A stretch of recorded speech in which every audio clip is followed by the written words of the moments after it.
Welcome to this month's Texas Girls Collaborative Project webinar. I'm excited to welcome Dr. Stephanie Garcia to join us today for Calling All STEMinistas, Elevating the Voices of Girls and Women in STEM. So for those of you who may be new to the Texas Girls Collaborative Project, we are here to connect and support all of those across our great state who are working to get more girls excited and pursuing careers in STEM. And part of that effort, we have the Million Women Mentors Initiative, which is a nationwide movement to connect STEM mentors with girls and young women to help them persist and succeed in STEM programs. And so our webinar series is an initiative coming out of our Million Women Mentors group here in Texas, as well as our Texas Girls Collaborative Project effort. So welcome today. The way this will work is Stephanie is going to share some of her excitement and her presentation with us, and we'll watch the chat box for questions, so please feel free to throw questions in there as we go along. We'll definitely have time for Q&A at the end, and then we will wrap up by 12:30 to send you on your way. So thanks again for joining in, and with that, I'm going to turn it over to Dr. Stephanie Garcia. Awesome. Thank you so much, Tricia. Hi, everybody. I'm so excited to be on this call with you. Continue to put in your chat. I love seeing where everybody's from. I see Gems. We are big fans of Gems. Keep putting in where you're from, your name, and your connection to STEM, your connection to education. It's so exciting to see where everybody's joining from. So I am Dr. Stephanie Garcia. I'm the Education Associate at IDRA, stands for the Intercultural Development Research Association. We're a 47-year-old nonprofit in San Antonio, but we're national in providing technical assistance and housing the Equity Assistance Center for the South with the Department of Education. So I'm also the director of the Texas Chief Science Officer Program. It is a NSF-awarded international student program for grades 5 through 12. And our Chief Science Officers, they serve as STEM ambassadors. They create action plans to enrich a STEM culture at their campus and community. They are rock stars. It's the best part of my job. Before this role, I was a lecturer and in the teacher preparation program at the University of Texas at San Antonio. And I was a graduate research assistant working on an NSF project where I served as one of the embedded education experts in the College of Engineering. And before that, I was a middle school science teacher. So go all middle school science teachers. So that's a little bit about me and who I am. I can't wait again to see what your role is in the chat box. Please continue to fill that out. I'm here to call all STEMinistas. And so what that means, I'll break it down a little bit so we all have like common vocabulary, a good teacher move. I'm repping my shirt, STEMinist. And I'm sure I have many STEMists on the call. So looking at specifically gender equity within STEM. So when you combine the words, you can see here on the screen, we're pushing back against misogyny, implicit biases within STEM. We're creating a space and empowering women and those who identify as women in STEM. I add the A, STEMinista, because I'm a Latina STEM educator. And so I add my own little flair to it. Feel free to add it and adapt it however you'd like. But we have to recognize, a real STEMinist will recognize that STEM is not an objective field, right? We know that there is human bias within this space, and we know that we have to recognize, our own levels of privilege in these spaces. We know that STEM is a male-dominated field, and many who have positions within STEM are usually not women, especially women of color. So even within a community of STEMinistas or STEMinists, there's also other levels of privilege we must recognize, right? Because often this space is still reserved for those who can't afford it, to afford a STEM education, right? So, there's just levels of privilege that we all should consider and be mindful of.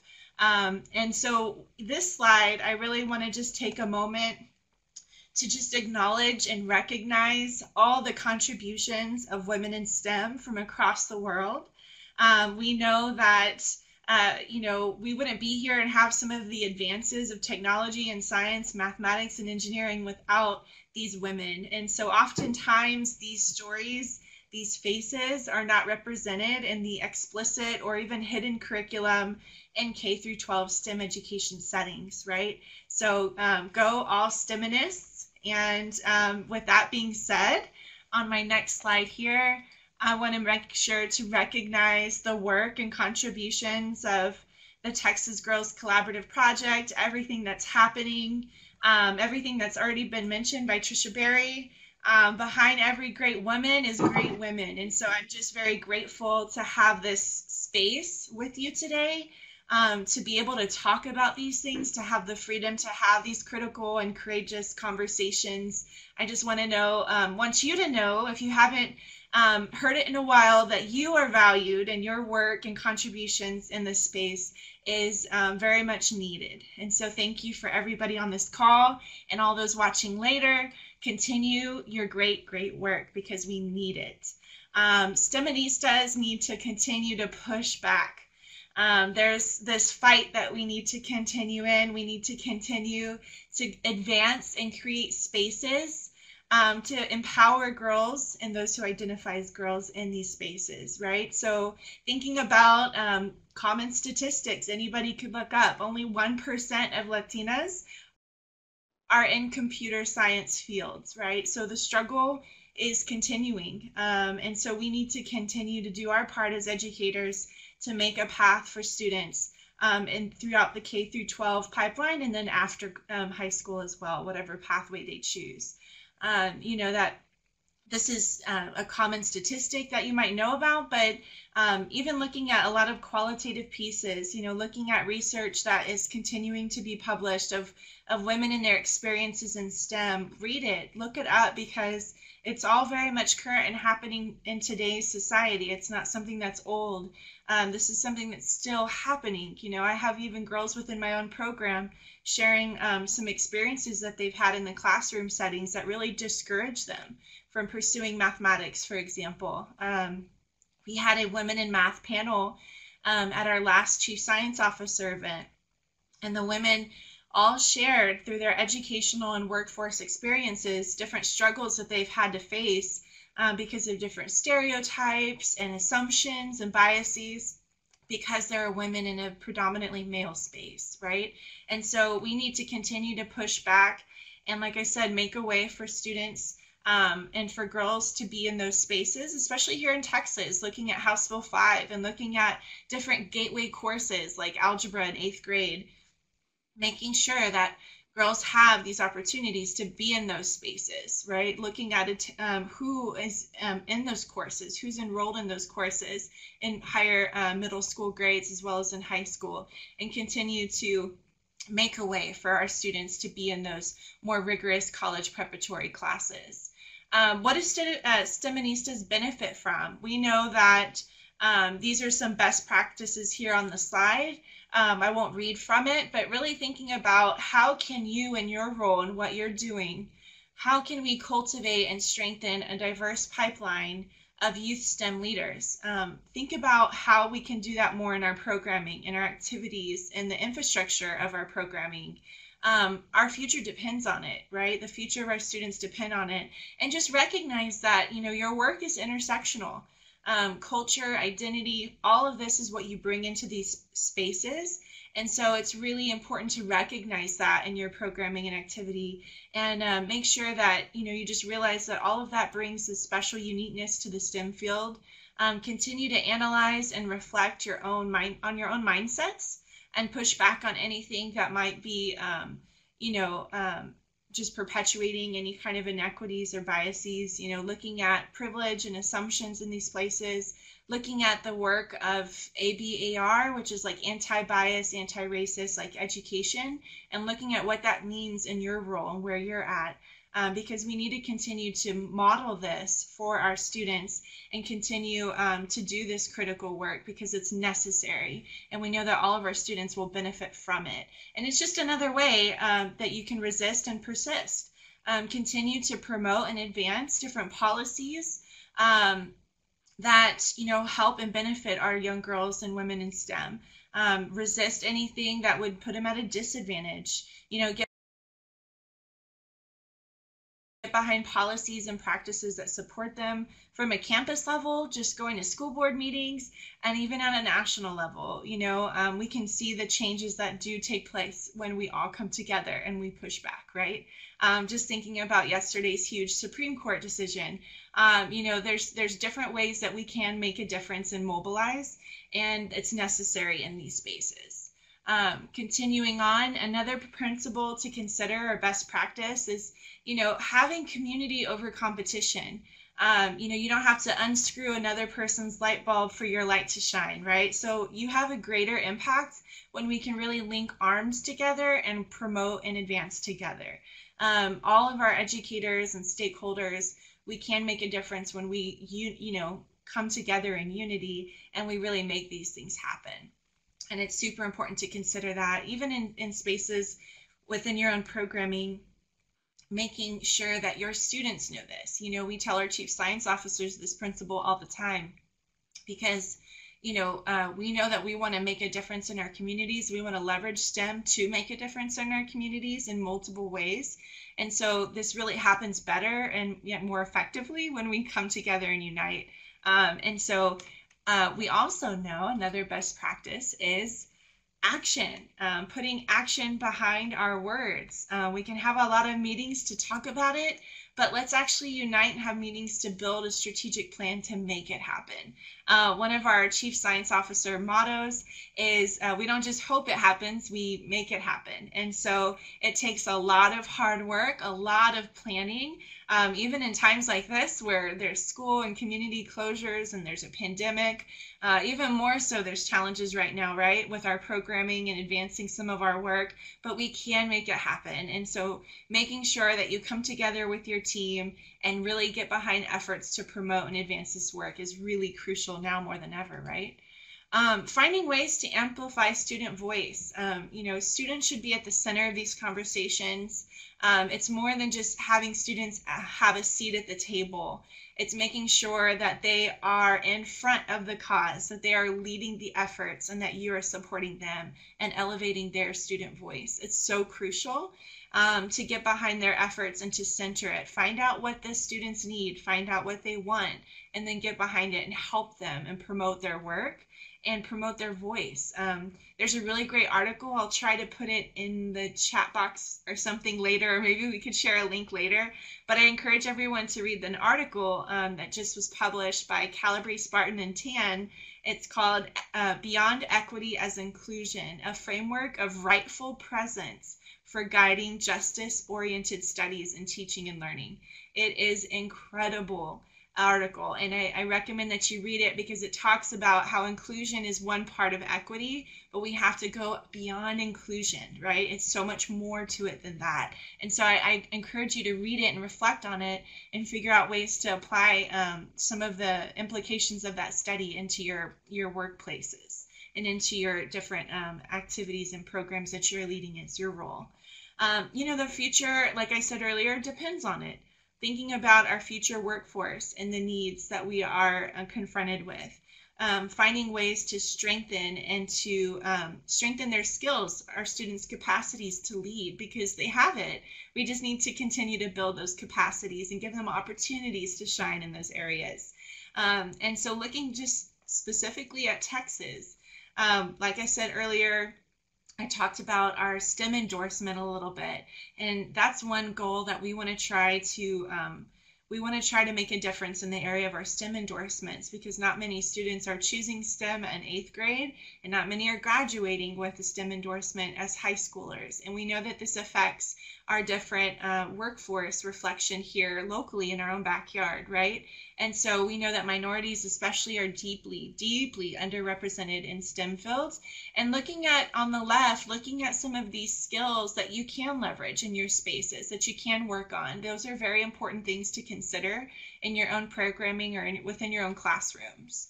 And just recognize and realize that, hey, all means all, okay? Calling all STEMinistas, that means all STEMinistas, right? All of us, all students are valuable, none are expendable. It's so crucial to make sure that you are doing everything in your part to ensure that every child has an opportunity in STEM, in and out of school spaces. We know that both are equally valuable. So making sure that our students are not just there and they're a warm body in the room, but making sure that they are really thriving in STEM spaces and leading in these spaces, and that they have every opportunity in front of them to succeed. And that's really, really crucial. That's a picture of CSO Alicia. She is a middle schooler here in San Antonio, and she gets in front of our city councilwoman. She gets in front of every industry leader, and she tells it like it is, and they listen. And I think it's incredible when we put our youth in front of all others, all stakeholders, and we have them lead these conversations. It makes a huge difference, huge difference. So get behind those efforts in whatever capacity you can. Thinking about the Chief Science Officer program, all of these components that you see on the screen are part of the infrastructure.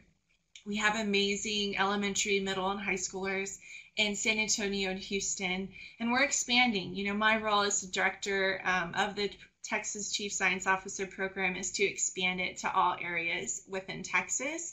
It's, like I said, an international program. So there are chief science officers from Kuwait and Kenya down to Sonora and Chihuahua, Mexico. And so it's just really remarkable to see students, especially during this time of COVID-19, how virtually they are meeting together and they're continuing to innovate and really transform the voices of science. And so it's just incredible to see what our youth can do. And if you're interested in this program, to learn more about it, you will have my contact information, and you can contact me if you want to start a Chief Science Officer program in your school or out of school organization. Because really our youth should be creating, innovating, and make a difference by leveraging STEM. They should be leading in those ways. And lastly, any student can be in the CSO program, especially those who are, traditionally excluded from these opportunities. We specifically want to make sure that all schools have an opportunity to join, even students who are homeschooled. We have a lot of students who are homeschooled who are chief science officers, and we have students from grassroots organizations, community organizations who are chief science officers, even Girl Scouts troops who are now becoming chief science officers. And so we really want to advantage girls in these spaces. We want to ensure there's equity, gender equity in these spaces as well. And we want to make sure, like I said, that we really reach out across Texas. So again, let me know if you're interested. I'd love to collaborate with you. And here's my information. You can find me on Twitter. There's my Twitter handle, and then there is my email as well. So if you're interested to talk more about any of these topics today, best practices, or if you're more interested in the program, I can send you some flyers and some student podcasts and webinars that they've been leading lately. So thank you so much, Trisha Berry, for allowing me on this call. Awesome. Thank you so much, Stephanie. I know that Stephanie has so much energy and passion around STEM and STEMinistas and the CSO program. I'm thrilled that you were able to share that today. If you have questions for Stephanie, please put those in the chat box.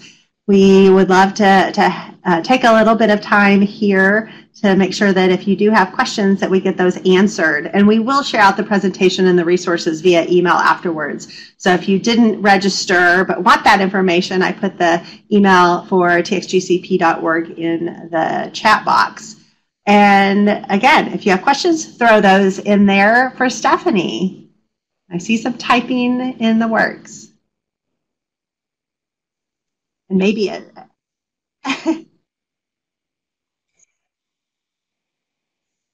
Yes, I see, Melissa. Definitely. I can send you, Melissa, some information. I've got a flyer I can send you, and we can set up a call to, even though some schools might be closed this fall and doing work remotely still, the program will continue, and we're just going to handle everything virtually as we have been. So we can definitely have further conversations. As far as the age limit, We find that fifth grade is really kind of the lowest grade level. I think a lot of our programming and efforts, it works really well with fifth grade, maybe fourth grade. So actually, internationally, chief science officers are usually middle and high school students, but we have seen so much value from starting earlier, right? Strengthening our elementary students as they persist through the STEM pipeline through middle school. Because even as a fifth grader, here in Texas, it's very common for them to have to consider, what middle school do I go to? Because they have options of what kind of middle school they want to attend. There's a lot of STEM academies popping up within different school districts in San Antonio. And so they're making these decisions early on. So, and they are incredible scientists and critical thinkers and innovators too. So we definitely opened it up to fourth and fifth grade, and it's going really well. In fact, we have some new schools from Galveston and Victoria, Texas that are joining us this fall.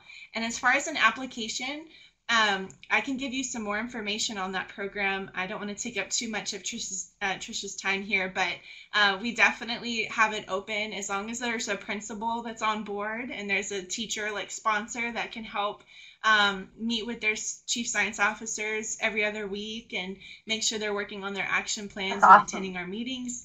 Then anybody can be a chief science officer. We do recommend a small cohort of about 4. It works really well when there's students they can collaborate with at the school level. So we do recommend about 4 chief science officers so that they have. And maybe what we can do, Stephanie, is in the follow-up email, we'll share the presentation, but then we can also attach that flyer and the link so that they can get more information as well. So happy to do that. Yes. Okay, great. That sounds like a good plan. Oh, and the study. Perfect, and we can include the link in the follow-up as well. Calabrese. About that, perfect. Other questions? Oh, okay. Perfect. Well, if you have more questions, type them in. We still have some time, but in the meantime, I will go ahead and do my wrap-up slides. So again, thank you, Stephanie. That was fantastic, and hopefully people are energized to explore a little bit more, and again, to think about the way that we are doing our work and how we are reaching students, all STEMinistas that are out there. Just a couple of reminders about things that TXGCP has to offer. We definitely are doing things a little differently right now, but we are still doing our monthly webinar series. We are looking at how we can host some regional girls in STEM opportunities in different parts of the state with our regional leadership teams. So stay tuned for those as we get those moving. We have our STEM Google groups that are regionally across the state. So join in on any of those and keep continuing the conversations. We have also, in this time of COVID-19, a number of free STEM resources that we've curated on our website. There's a lot of lists out there and a lot of resources out there, and we had some feedback on how to group those and how to hopefully help people navigate all of the amazing things that are out there. And we're continuing to revise this as we go forward. So feel free to check that out and share that. And if you have suggestions on how we can improve that or make it more useful for people, please send those my way. Our next webinar is on Tuesday, July 21st, and it is focused on empowering girls to innovate, create, and discover their potential through entrepreneurship. So be on the lookout for that.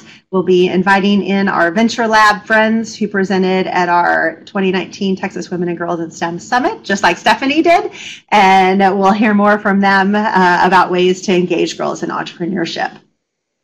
And speaking of our summit, it is scheduled for Friday, December 4th at the University of Texas at Austin, but we are highly anticipating that that will have to be moved online. And I'm excited about that because I think that will offer up a wider variety of participants as well as presenters that maybe couldn't come in for a one-day conference. So stay tuned. Our call for presenters will open up in mid-July through September, and mark that date down because we're doing something online or in person, whatever the case may be. So with that, I will thank you all for joining us today. Thank you again, Stephanie. That was amazing. We will put this recording on our Texas Girls YouTube channel. We'll share out the resources afterwards so that you can all access all of that information. And as Stephanie said, do not hesitate to reach out to her for any of this. She's a wealth of information and resources and definitely passionate in this space. So I know she's happy to help you. And of course, you can always reach out to me as well. So thank you all. Thank you, Stephanie.